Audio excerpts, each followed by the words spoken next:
Hello and welcome to February's live Q&A with me, Ask Mel and Box, Mel Biggs. As you can see, I'm back at home. Last month I was at Halsey Manor in Somerset, where I will actually be again this Friday for my Melodeon club. But I'm hoping that the feed will be a lot less jerky this month. The audio was brill, but the video was a little bit kind of robotic. So yeah. So kick off with some questions. I've actually had some in advance, so I can get straight on it. I can see that we've got 4 viewers. Hello, Morris Man Dancer 267. Reveal yourselves, and it's Carnutter, isn't it? Maybe. Anyway, so the first question that I have got down is why old boxes are okay. So I've got a student who's in the market for a new instrument.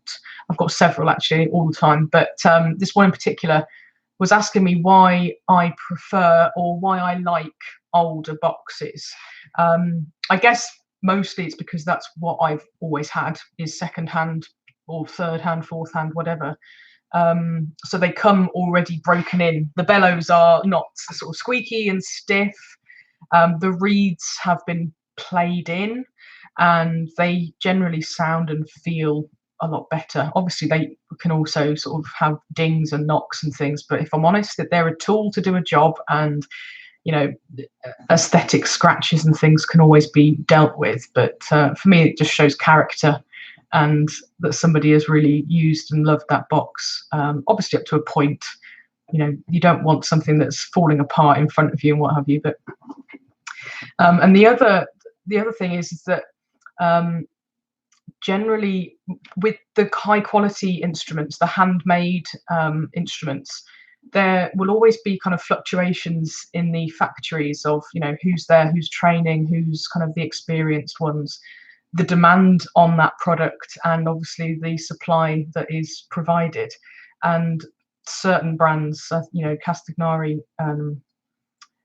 I have been known for it, but you know, they're definitely on a high now. But when there's great demand for a particular box, there will always be a little bit of fluctuation in quality. So you might want to sort of just talk to the person that you're buying it from and see if they know how old the instrument was, when it was made, that kind of thing, and see if you can check to see if that was a good year, just like wine, if that was a good year for this particular model and make. Yeah, so with playing boxes in, I don't know the exact science behind it, but my feeling as an artist is that older instruments, the reeds change quality over time. It's almost as if the air flowing over the top of them, you know, the more that happens, the more they become used to the pressure that you apply to the bellows, and that pressurized air flowing over the reeds and through all the valves and everything. I swear it changes the surface texture of the reed itself, or the surface kind of quality of the reed.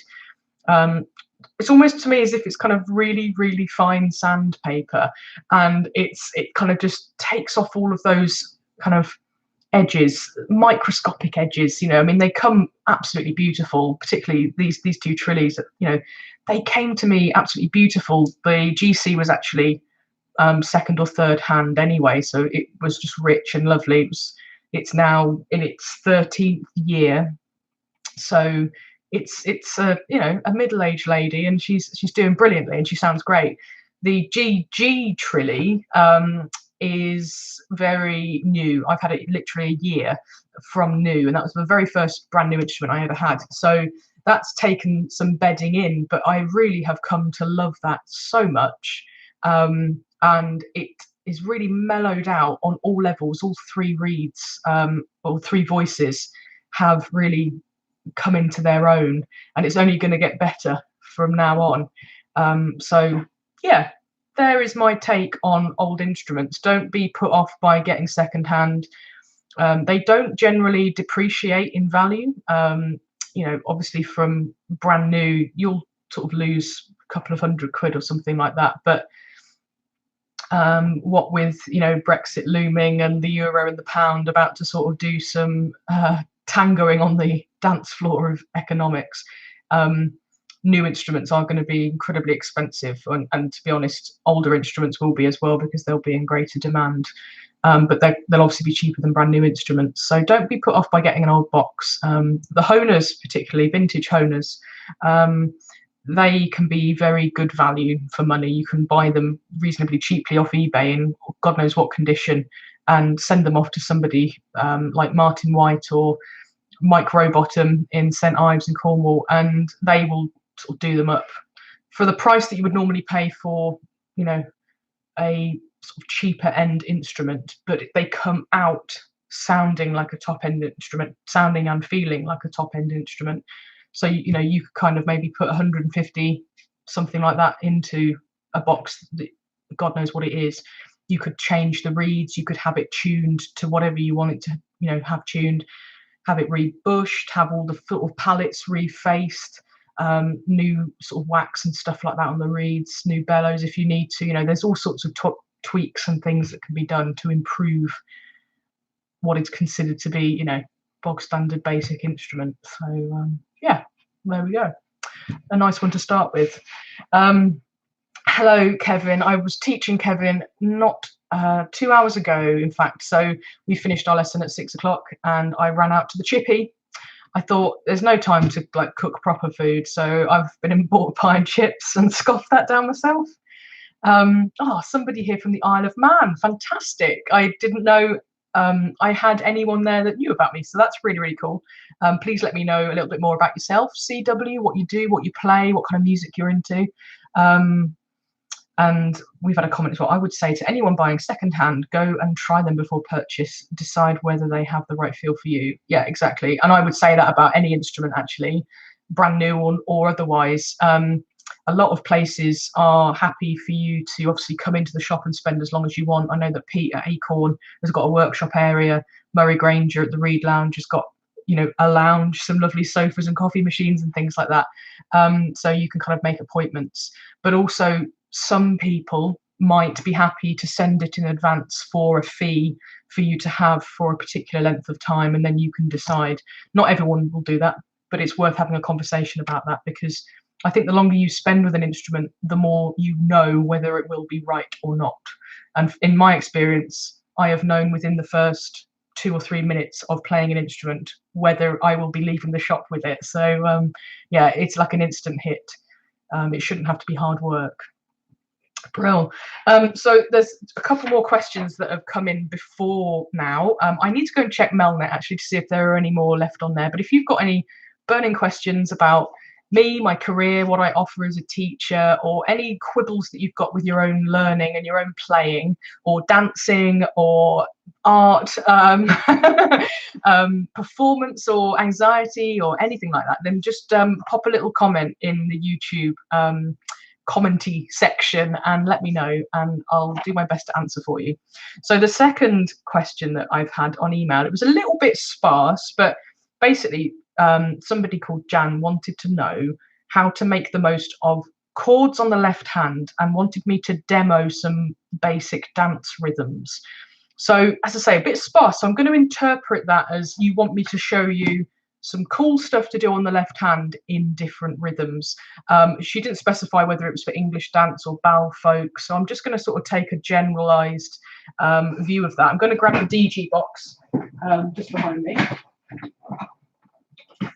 which lives in that pigeonhole right there. So yeah, I'm thinking on my feet, because I always do. This is my chance to just sort of off the cuff, what do people want to know and how am I going to answer it?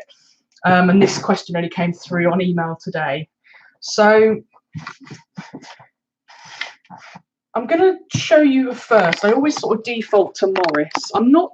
I don't feel I'm the flashiest Morris musician for lots of reasons. I could be. There's definitely the skill there, but I don't think it's necessary to be flashy for Morris. I think it's all about the dancers.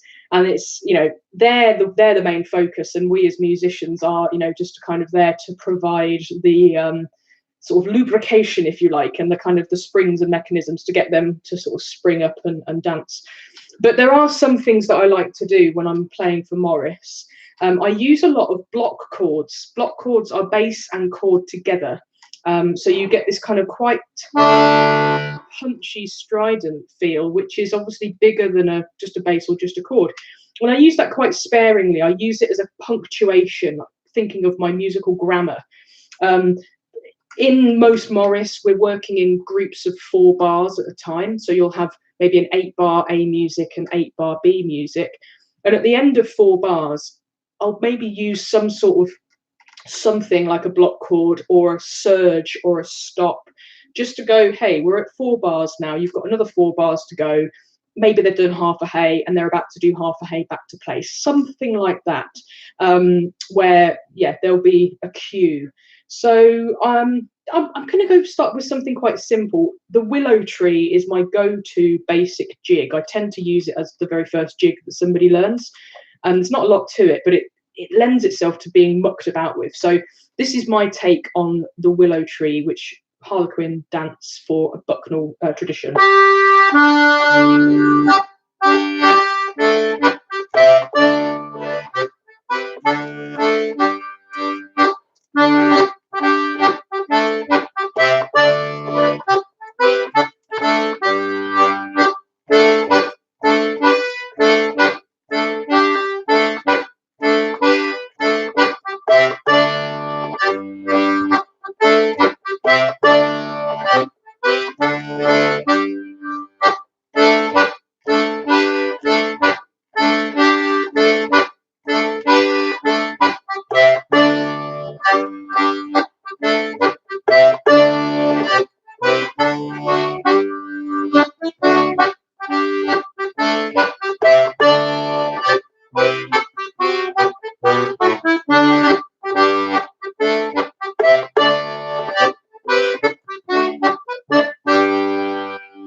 Yeah, so I was thinking there about the dance. I know that dance very well. I can't dance it, but I've seen it so many times that I can visualize what the dancers are doing. Bucknell, as a tradition, has got a lot of hanky snaps. There's kind of like a lot of straight arms in the air, and you're dragging the hankies down. So you get that kind of snap against the air. So in the B music, they are kind of crossing their bodies. Can't quite see because the camera's a bit close, but they're crossing their bodies and snapping down, and then they're kind of snapping in the middle, and then they snap to the other side, and then it's a gather and a jump or something like that, and then they're into a half hey. So that there's kind of they're not static because they are moving, but their legs are static. They're not moving on the spot. They're not moving around the set. So another thing that I have for Morris is I have what I think of as static music and moving music, and the static moves don't kind of, I don't know, they don't move in the instrument so much, other than if there's a big hanky snap. So in the B music there, you have this big kind of snap in the with the block chord on the left hand.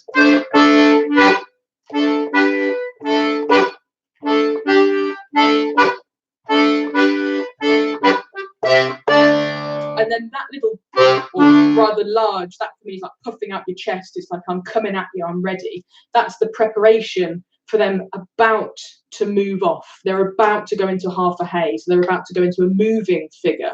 And that's where for me I get a little bit more umpa, or there's more movement for me in the instrument and on the left hand. So we have and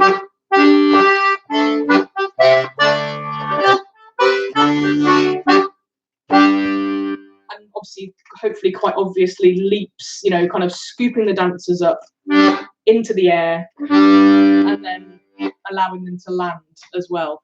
So that's like a generalized view of a jig for Morris, and playing for dancers in a set.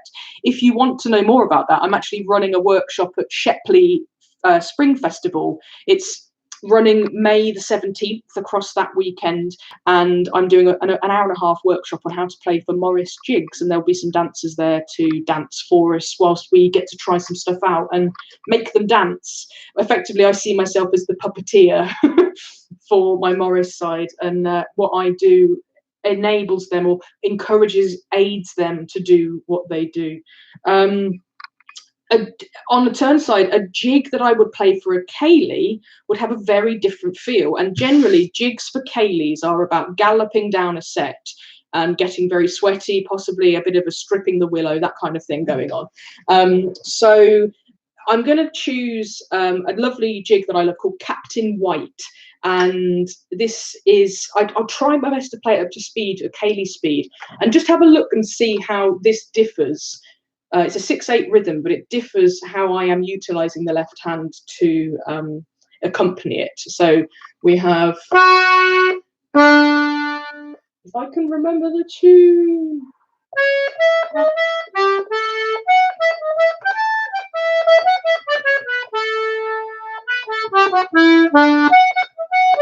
Sometimes I have to go in the back door, you know, this is now the C music.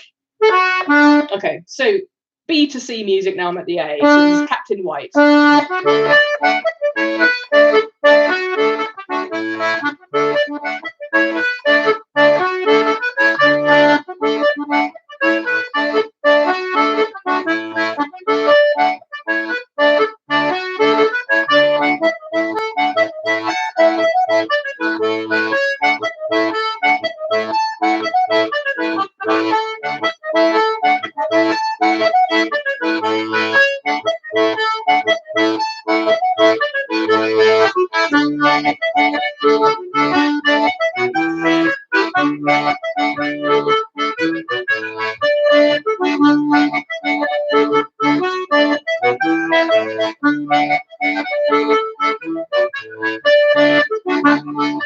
Really scrappy C music.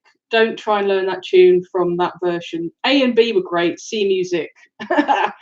I'll try and do another version afterwards. But yeah, it's a lot quicker. It might even go a bit quicker than that. I'm slightly out of practice playing for ceilidhs, but yeah, you can see I'm barely doing anything. I'm not doing your general, because actually that is far too much effort. And I'm lazy generally. No, I think it would be too full and too like in your face, you know, if you're kind of, and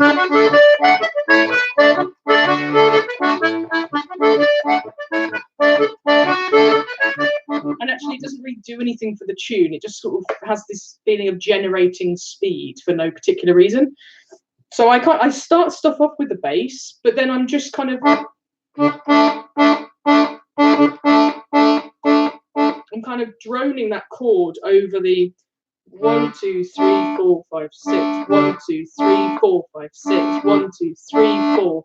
So there's this kind of essence of just using the chord on the main beats of a jig, which 1, 3, 4, and 6. So we're just kind of using things on, you know, just using chords on those beats just to kind of give the idea of an uppy, lifted feeling. So less bass, more chord, and you get this kind of really sprightly feeling.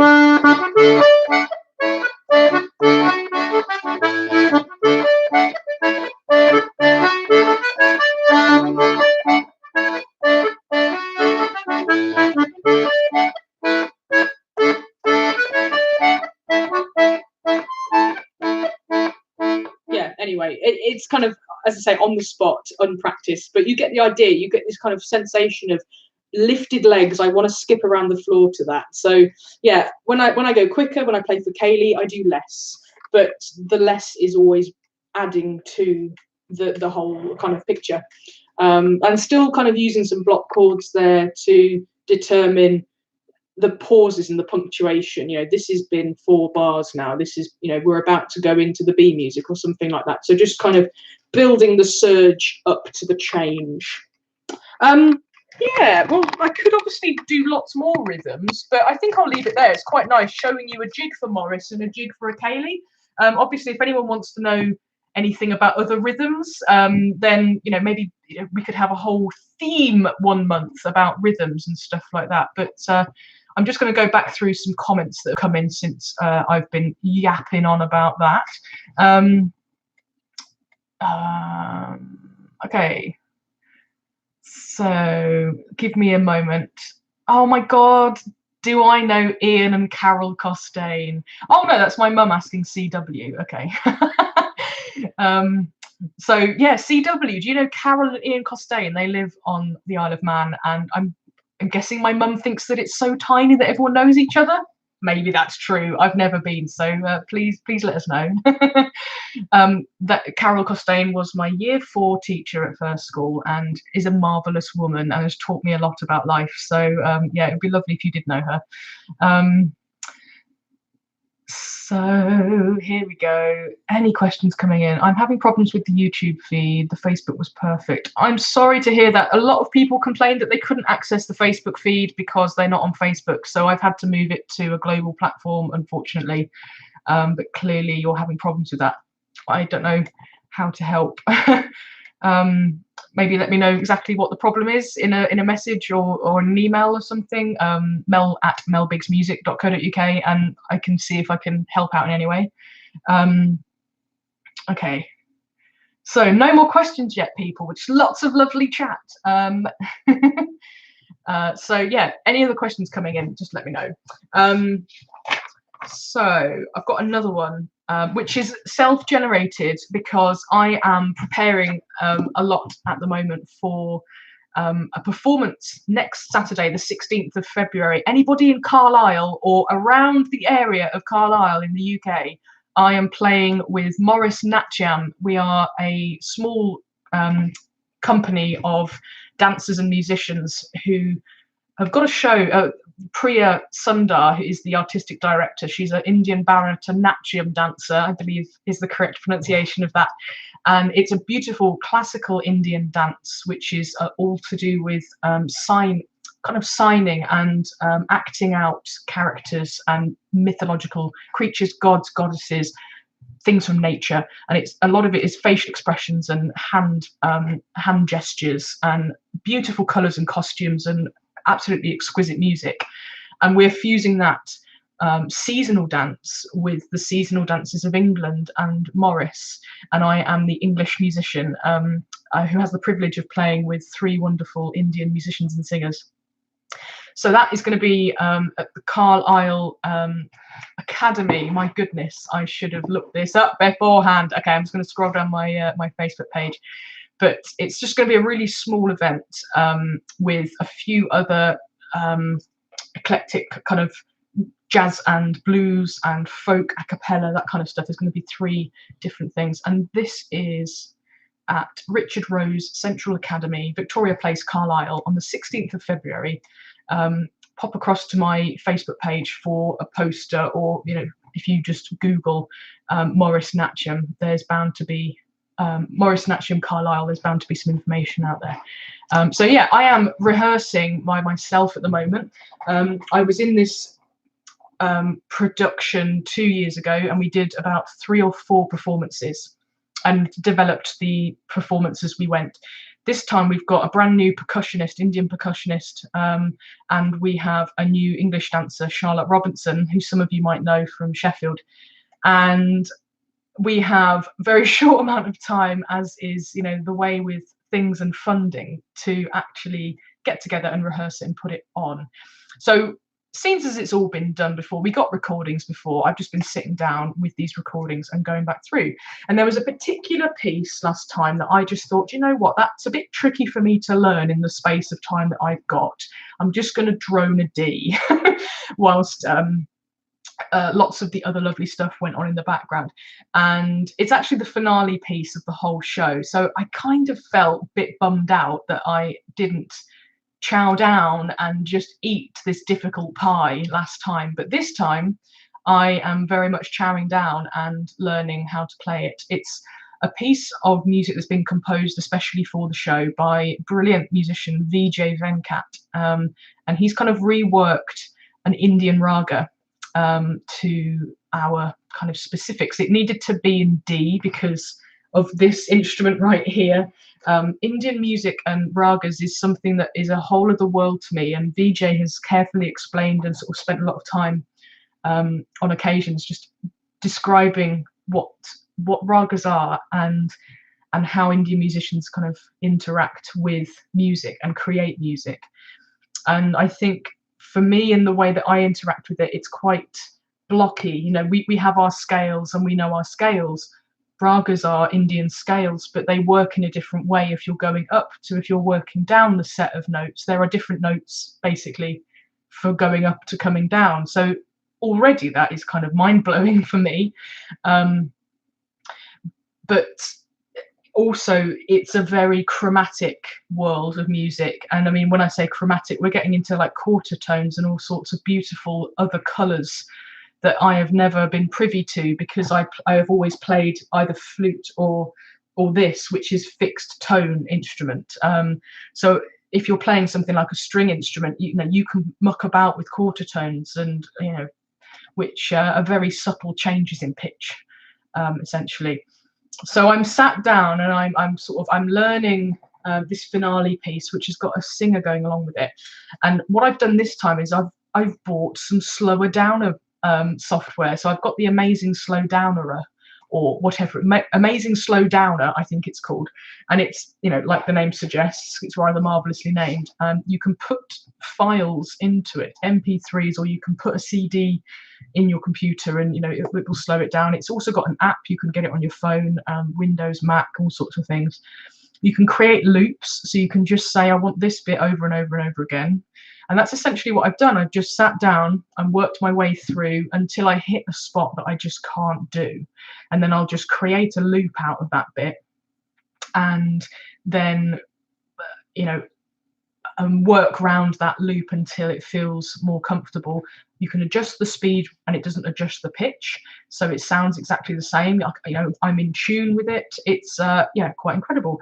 So I started this last Thursday, thinking that, you know, I've got over 2 weeks. It's probably going to take me most of that, and I'm pretty much there, actually. I've not done it since the weekend, but I thought I might just give you a little blast of it now.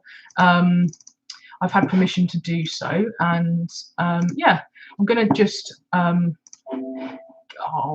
just going to get the file open on my computer, and then yeah, I'm just going to give you a tiny little blast of it, because it's such an interestingly different type of music to English folk ears. I mean, I play other stuff, but generally I am an English musician, but I'm capable of going outside of that comfort zone and doing stuff with it. And yeah, this is what happens when that does happen. So just give me a moment to set up the Amazing Slow Downer. You can kind of plug in exactly where you want to start with it. So this is about 66% speed, so it's telling me at the moment. So hopefully you can hear that a little bit. I have put a little video of me up on Instagram playing this piece.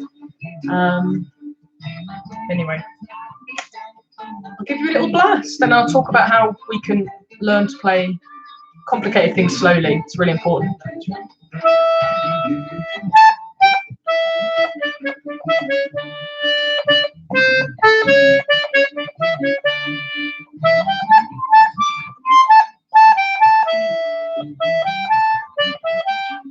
Oh, already gone wrong. But yeah, I can do this quite a bit quicker now, so I'm just going to shake the speed up. This is at 85% now.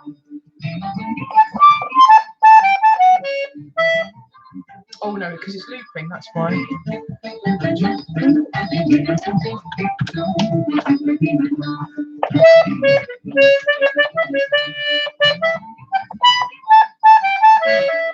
Oh, anyway, this is not fun to watch, somebody cocking about, because it's looped in the wrong place, and I'm not going to spend ages faffing around with that. You get the idea. So I've created a loop, and I can go around it. I can adjust the speed. I'm not quite at 100% yet. It's quite quick, and it's quite fiddly going across the rows and stuff like that. But yeah, I'll get there by next Saturday, and all the other music will also be there. So often in lessons, I end up talking to students about, you know, students will come to me and they say, oh yeah, I can play all these tunes, and then they play me the tunes and I can see the holes and the gaps and the bad habits and things in there. And it's often a sign that you've learned something and you're really proud of it, and you'll move on, and you'll kind of learn something else and you'll move on after that. And what I consider to be a learnt tune is very different to, in a beginner's eye, wanting to eat all of the things but actually kind of getting a bit of indigestion, rather than eating kind of and chewing and swallowing and waiting, and then, you know, taking another little morsel, and really kind of going through things with a more refined tooth comb. And I think playing slowly and learning things fully is one of the best approaches that you can take. And the earlier you start, the easier it is. Otherwise, generally, people come to me and they have to have a process of unlearning and relearning things in a different way. And that always causes frustration. But actually, that in itself is a very important thing to learn. We always have to kind of keep things evolving in our learning, you know, throughout life. So that definitely applies to the Melodeon as well. If we've learned something in one way, find out other ways of doing that one thing, because if we're talking about crossing the rows, finding other ways of playing the same phrase in a tune, if we can find to do it on a push and a pull, we've opened up the whole of the left hand. We've got all of those colours available to us, rather than just, you know, whatever we've shoved with it just for the meantime. So, and the other thing is what some people start to play too quickly, you know, initially, because if you're playing in a band or you are playing in sessions, you're in an environment that's going to encourage you to do that. So we always think, oh God, I need to learn how to play fast. But actually, I am definitely of the opinion that it's not that showy or flashy. And actually, it's much better to be able to play things really, really slowly. And gradually build up, because then you are totally in control of that piece of music. You know exactly how these are working, and you know inside out which finger is doing what job. And also, you know inside out that if you come up against a bit that you've always got wrong, and you then have to work out why it's wrong and how to fix it. So if we learn to play things dead slow, and I mean like totally graveyard shift slow, then we can kind of build up from there and go really gradually. And I've talked previously in other months, if you go back and have a look at my Facebook page, you'll see the other months about using a metronome, and that's a really good way. But this piece of software here, I also was away for the weekend, couldn't get this slow downer software on my laptop, so I used Audacity. And I will be doing a short blog about my journey with this piece of music, and hopefully that will help you to sort of show you some bits of software that can help to slow things down, so you've got something to play against. Also, if you didn't know, I say it sort of semi-regularly on these things. On YouTube, you can slow videos down. On browser view, you can't slow it down in the app version of YouTube. But if you click on the cog on any of the videos, then the settings cog and go to speed, and you can go down to kind of -1 or something like that, and it will just, again, slow the speed but not the pitch, so you can start to play things along with the videos. Lots of my YouTube videos are already slow for that purpose, but you can slow them down further if you're struggling. So there we go, a great bit of advice. Okay, so gonna just scroll up again and just catch up with these comments. So here we go. Ian and Carol, I will know them soon, I'm sure. You are welcome here. Trad Irish Music Weekend end of September. That's really good to know. I'm learning 3-row vallenato and Cumbria music from Colombia. I know next to nothing about Melodeon music from the UK. Any pointers for where or what to start learning? Wow, okay, 3-row vallenato. Is that an instrument? Is that a style? I don't know. And cumbia music from Colombia. Wow. I need to obviously look those things up. I'm going to write them down.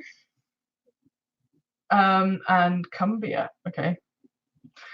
And no, next to nothing about Melodeon music from the UK. Any pointers for where or what to start learning? Well, is this for your thing? Because my thing is English music and sort of French European sort of bal folk style, and I have lots of online resources available. I have an online course, Pick Up and Play for Absolute Beginners DG Melodeon, and it takes you through all of the basics, building you up from foundation level through the Mel Method, which is now kind of principles. I'll talk about that in a second, actually, because I posted that blog just after January's Q&A.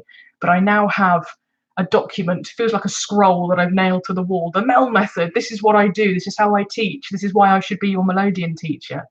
And I also teach one-to-one on Skype, and I do various workshops across the UK. So yeah, have a little look at my website, melbiggsmusic.co.uk. There's a link in the description of this video, so you can go and have a little look and a little read about what I do, and get in touch if you want some lessons. But I probably won't be able to help you with the Colombian music, I'm afraid, but I'm dead interested to know all the time about how the accordion has kind of traveled the world and settled and created cultural music all of its own. So sign up to Mel's website and follow her course as a beginner, and also look for John Kirkpatrick's Melodetutor video. Always a good shout to recommend JK.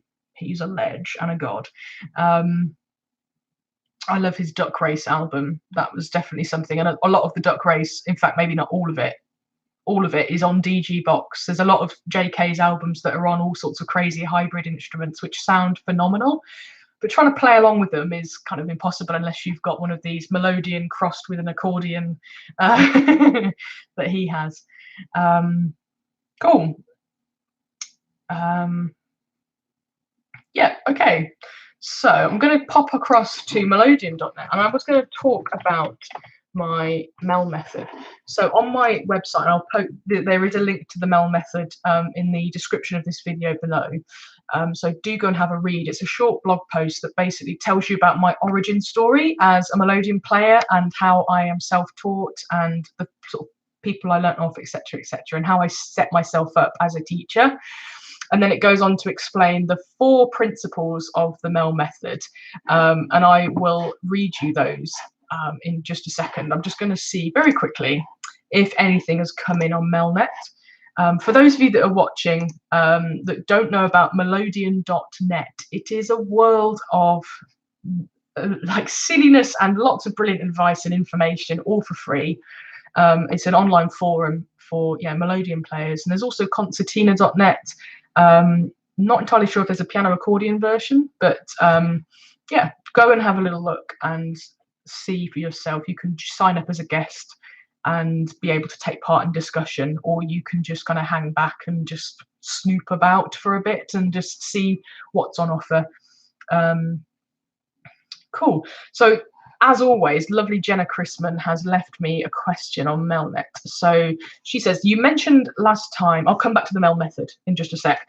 You mentioned last time that you thought people should keep their B major chord or non-DG equivalent, which is here, by the way.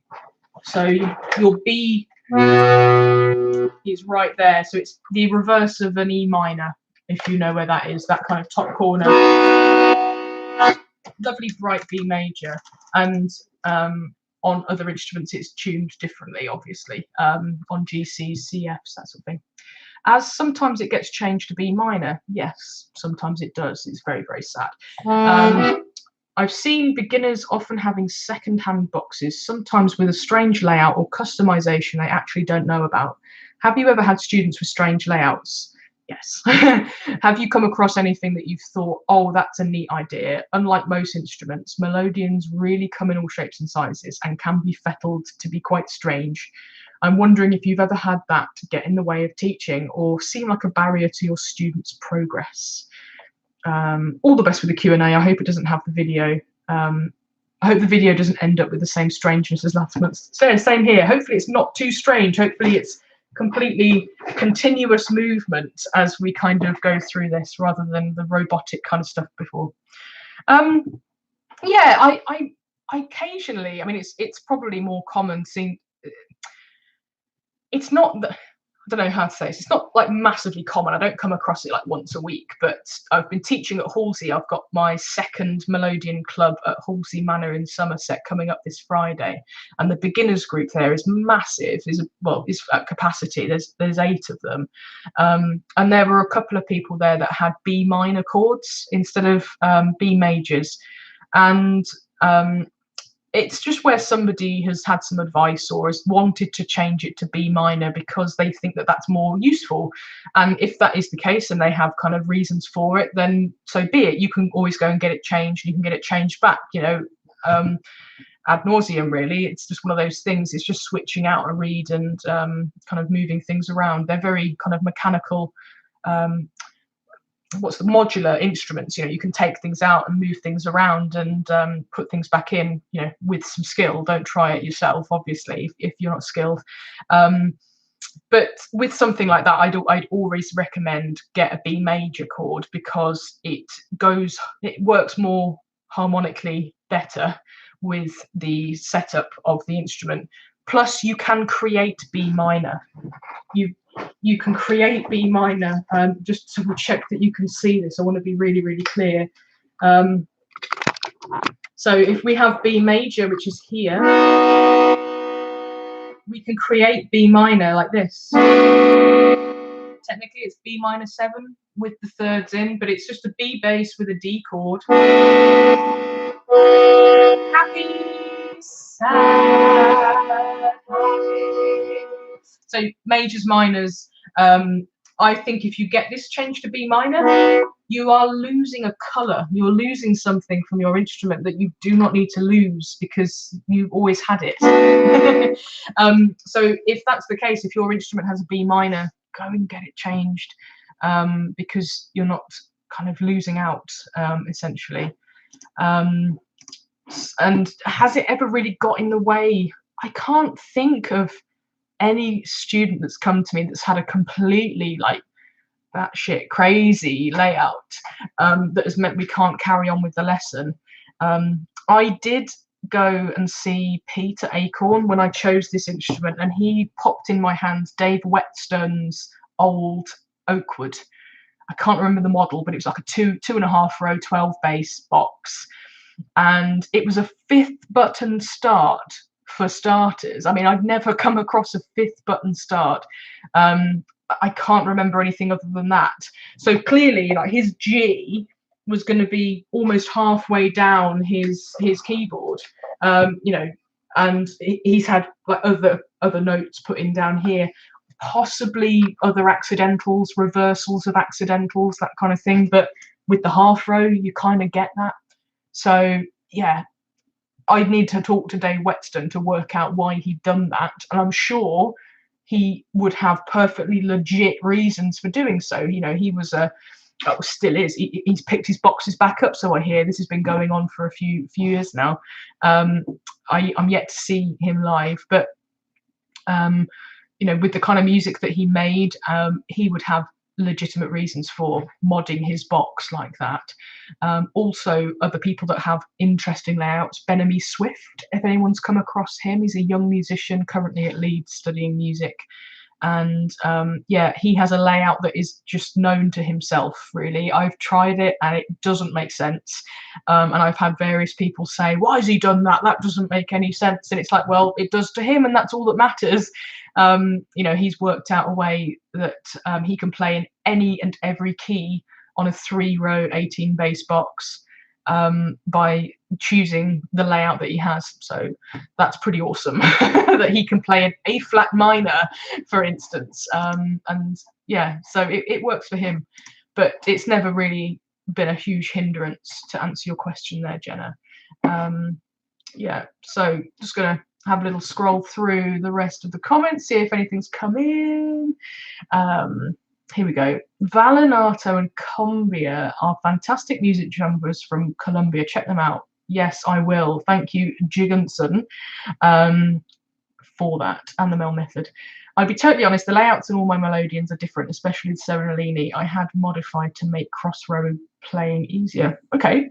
There's also this thing called the Dutch reversal that a student of mine at Rachel Hill, some of you might know her, she's the communications manager at Halsey Manor, and she's also in the intermediate class at the Melodeon club there.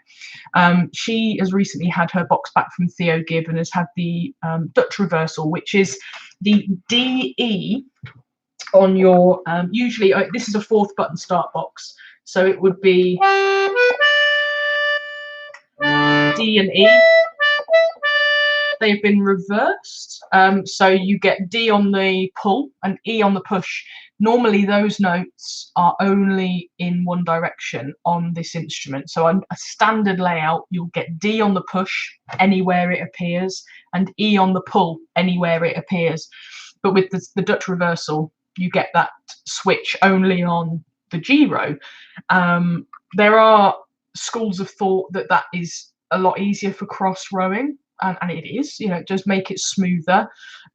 Also for forming chords, it means that you've got the options of those notes now on push and pull, so you can kind of create chords with those.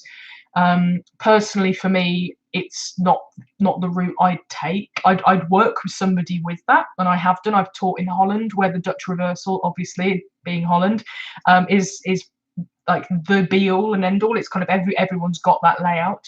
Remco Sietsema, who I worked with, doesn't believe in it, so we had a kind of chin wag about that. And yeah, so teaching over there, I had to kind of adjust button numbers and get my head around it. So it's not much of a hindrance. Yeah,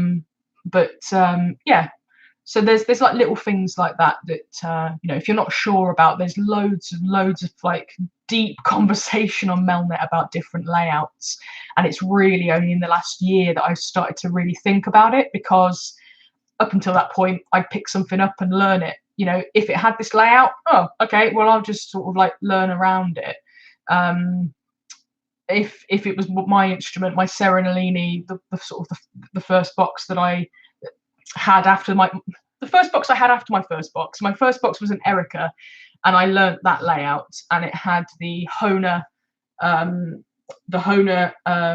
layout for the accidentals, which is B flat on the pull and the F natural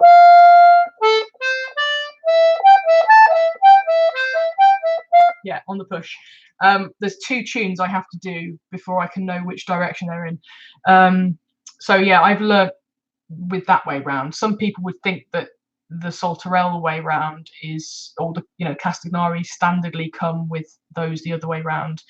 It does make sense harmonically, actually, and I'm realizing that now. But because I've learned all of the tunes and chords and stuff with the accidentals the other way round, that's the way my brain is kind of set. And I have realized I've just said always keep learning, keep changing things, but there are certain things like layouts that once they're set, you know, that's what you're using to sort of draw from. So yeah, I think once you've found a layout that suits you, that's it, that's you for life. But the last year I've mentioned, Jenna knows about this, is that I've been thinking about going to a 3-row 18 bass instrument, and I'm really going to have to get my thinking cap on as to, you know, what layout. And I'm sort of halfway down that road. I've been exploring a layout that my friend Nigel Rayner has been working on, or has worked out and has on his instrument, and it does make a lot of sense. It's very similar to a piano in that, you know, the black notes are sort of where you'd expect them to be in relation to the others on the keyboard. If anyone's interested in that layout, I can ask his permission to share it. I'm happy to do that if he's happy. But that would be the layout I go for. But with an 18, a 3-row bass, he's got a 2.5-row layout, so I would just kind of extrapolate that and have a few more reversals of accidentals and blah blah blah. I always used to get so bored talking about layouts, and I kind of still do after a point. I think it's one of those things that you can geek out about, you know, till the cows come home. But for me, at the end of the day, just bloody pick it up and learn it. You know, just pick it up, learn it, play it as it comes, and then as you get further down the line and you want to play in different keys, or you want to play different kind of music, then start to think about, maybe I need a half row, so maybe I need to get a box with a half row, and then you can start to think about how to configure that half row, because there's lots of different ways of, you know, making those extra 4 or 5 buttons work for you. So yeah. Blah blah blah blah blah. Okay. Brilliant. Some brilliant names popping up for this cumbia and vallenato music from Colombia. Oh my god, I'm not even going to attempt to pronounce them, because I don't want to come across as this, you know, white person that can't say things from other countries, which is kind of true. So I'm really sorry about that. But thank you for posting those names. That's great. I'm going to go and have a look at those. Somebody says, I've tried Ben-Ami's box and it's utterly weird. Yes. Anyway, so I was going to talk to you about the Mel Method. And I'm going to read a little bit about it as well. So it's a post that I've got on my website, and those of you that saw the roundup posts that I posted at the end of 2018 will know that I am being mentored by somebody in America, kind of ad lib, you know, just kind of now and again, and it's on a very friendly basis, which is fantastic. But I was encouraged to really think about what it is that I am as a teacher, and in order to kind of brand and market myself and really take my business forward, it would be a good idea if I put down in words how wonderful life is. No, how I teach and what is my brand, what is my product, and what's my approach. And it actually really helped. It was a very scary thing to do initially, and the thought of putting it out there terrified me, because I just kept thinking of all the other people and all the other voices and all the other kind of valid reasons for not doing it. But in the end, I just started writing and editing and editing and editing, cutting down. I do tend to waffle quite a lot when I'm writing, and yeah, I'm pretty happy with it. So the 4 principles of the Mel Method are: learn to play by ear, principle 1. Principle 2, learn the musical structure. Principle 3, learn how to deconstruct. And principle 4, learn how to be mindful. So what I mean by learn to play by ear is that I will show you how to build a stronger connection between you and your instrument without the need for any other kind of contributing material, i.e. sheet music. I don't have anything against sheet music. Well, I kind of do in sessions and stuff like that. I think it actually holds people back. But I think as a way of communicating music, it's essential. It's really important in the English traditional music scene, because a lot of what we play now is because somebody bothered to write it down, 400 years ago, whatever. So it's a really valid way of communicating music, but I think it's become something that people hide behind.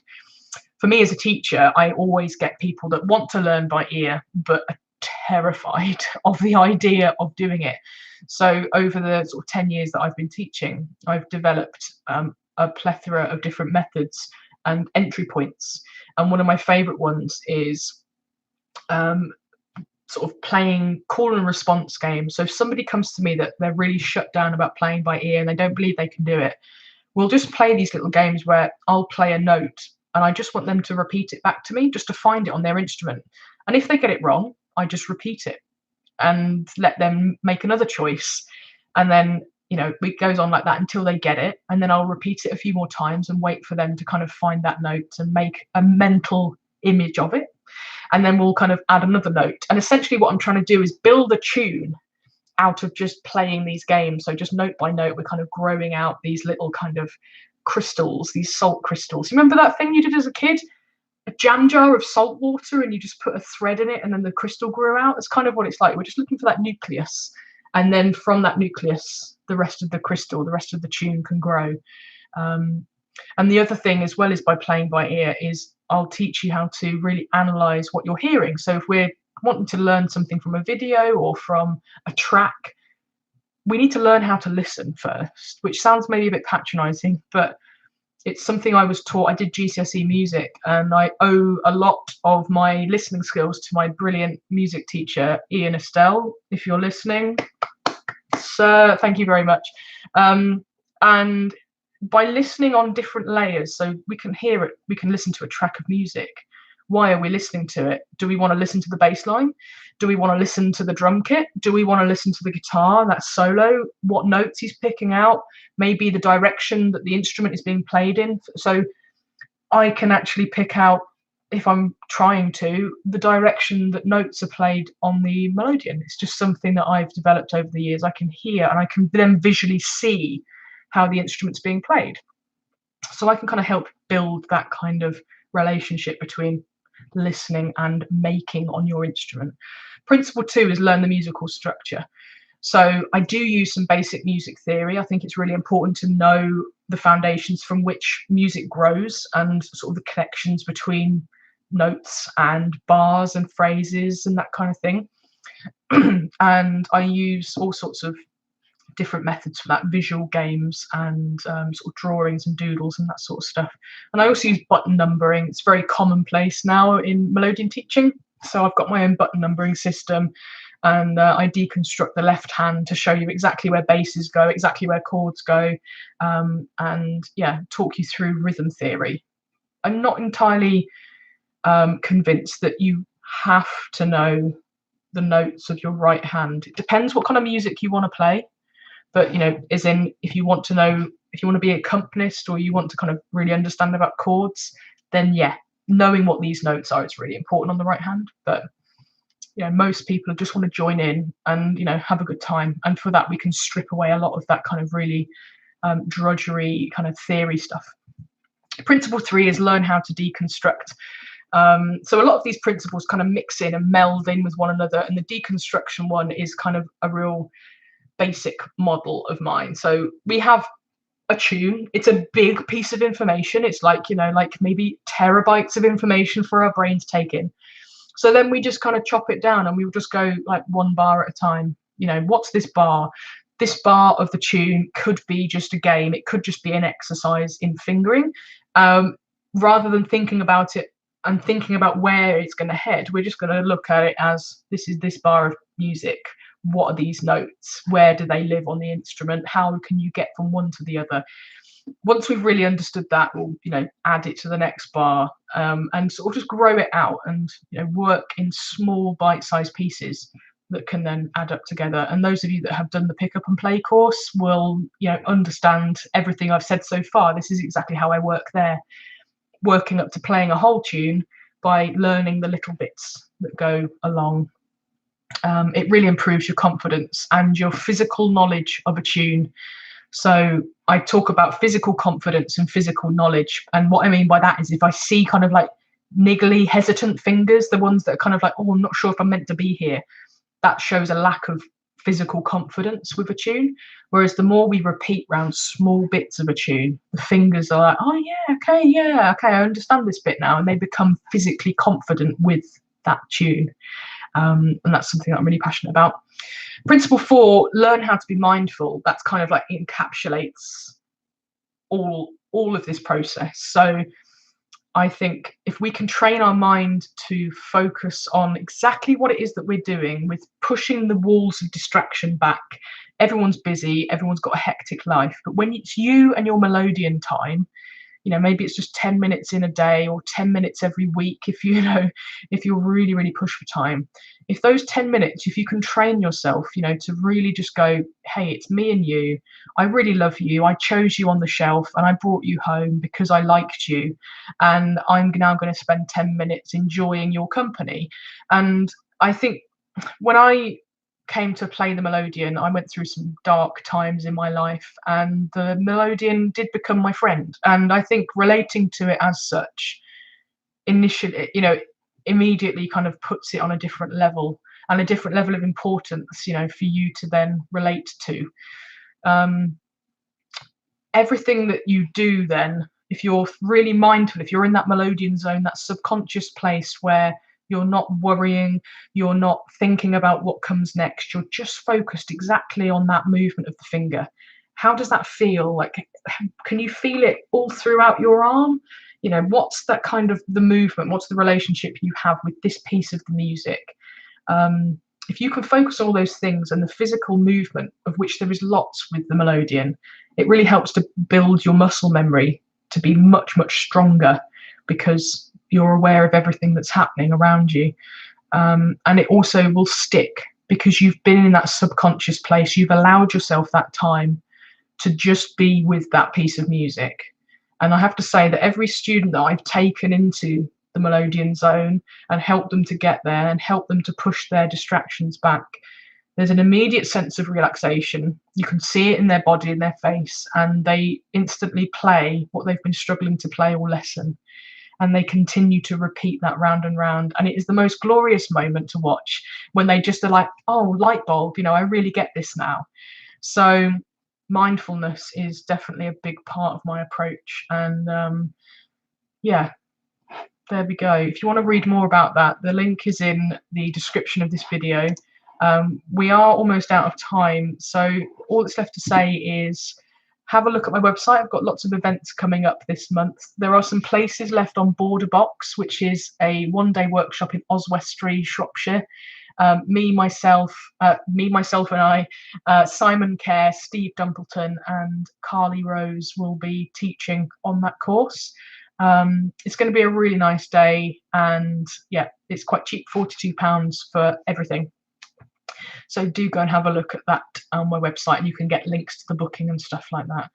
The next one of these is going to be on the first Monday of the month of March, which is going to be the 4th, the week of my birthday. So I will see you then. Thank you very much for everyone that's taken part, and for the Vallenato and Columbia music, Cumbia, I'll get it. I'm going to go and have a look at that and see if I can pick anything else up. Yeah, thanks very much everybody, and I'll see you next month. Bye.